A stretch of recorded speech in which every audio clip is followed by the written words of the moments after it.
कृषि प्रधान देश भनेर चिनिएको जुन हाम्रो देश नेपाल अहिले कृषि प्रधान देश होइन। अहिले चाहिँ हाम्रो देश नेपाल चाहिँ आन्दोलनकारीहरूको आन्दोलन प्रधान देश भनेर चिनिँदैछ हैन। कहिले राजावादीहरूले आन्दोलन गर्छन्, कहिले शिक्षक शिक्षिकाले आन्दोलन गर्छन्, कहिले रवि लामिछानेलाई जेल हाल्यो भनेर आन्दोलन गर्छन्, कहिले चाहिँ बालेन शाहले जुन प्रकाशकीय जुन अधिकृतलाई जागिर खारेज गर्यो भनेर जुन सुनिता दङ्गलले जबरजस्ती कार्यकक्षमा छिराएको कारणले आन्दोलन गर्छन् हैन।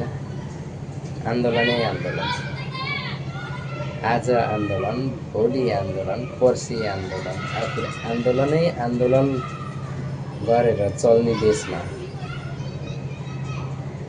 केलाई कृषि प्रधान देश भन्नु पर्यो हैन। किसानहरूले बजार भाउ नपाएको कारणले अहिले किसान गर्नै छोडिसके। अब सागसब्जी निकाल्यो, बजार भाउ नपाएपछि लगेर रोडमा फाल्नुपर्छ। त्योभन्दा त बरु अर्काको नोकरी गरेरै दुई छाक त खान पाउँछु भन्ने कारणले किसानहरूले अहिले खेती किसान गर्न छोडे हैन। उनीहरू अहिले जेला मजदुर गरेर जसो तसो आफ्नो घर गुजारा चलाइरहेका छन्। बाँकी बसेका जुन अलिअलि पढे लेखेका शिक्षित भनाउँदाहरू चाहिँ यस्तै राजनीतिक गरेर अलिअलि नेताहरूको झोला बोकेर उनीहरूले दुई छाक खाइरहेका छन्। अब नेपालमा कतिपयले भविष्य नदेखेर जसो तसो भाषा पढेर भए पनि कोही Korea, Australia, Japan, America plan भएका भई छन् हैन। गाउँघरमा खेती किसान चाहिँ अहिले लोप हुँदै गइसक्यो। हाम्रै गाउँमा पनि अहिले खेती किसान गर्न छोडिसक्यो। कस्ता कस्ता खेतबारीहरू आज बाँझै छन्।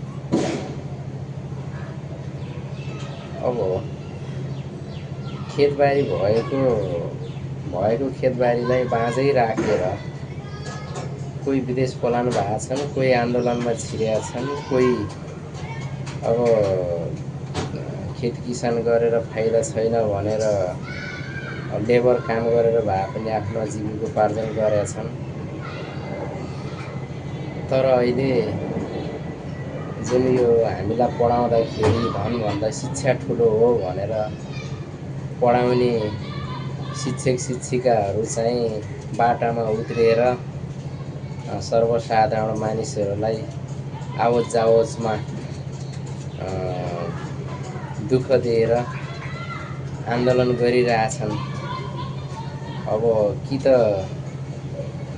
हामीलाई पढाउने मास्टरहरू जुन शिक्षा धनभन्दा शिक्षा ठुलो भन्ने मास्टरहरू गलत भएका हुन्छन् कि भने चाहिँ यो जुन आन्दोलन गर्ने मास्टरहरूलाई गलत साबित गरिदिनु पर्यो। नत्र भने यसरी चाहिँ हुँदैन है।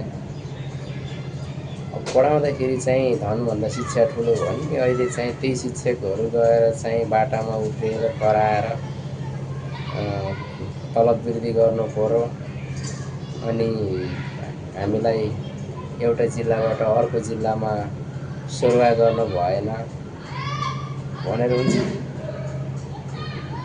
मान्छेहरू आफ्नो घर परिवार छोडेर आफ्नो देश छोडेर विदेश गएर कमाइरहेका छन्, रोजगार रोजीरोटीको लागि रोजगार गरिरहेका छन् हैन। आफ्नो घर जीविकोपार्जन गर्नको लागि आफ्नो देश छोडेर विदेश गइरहेका छन् भने तिमीहरू जब आफ्नो जिल्ला छोडेर अर्को जिल्लामा गएर तिमीहरू रोजगार गर्न सक्दैन।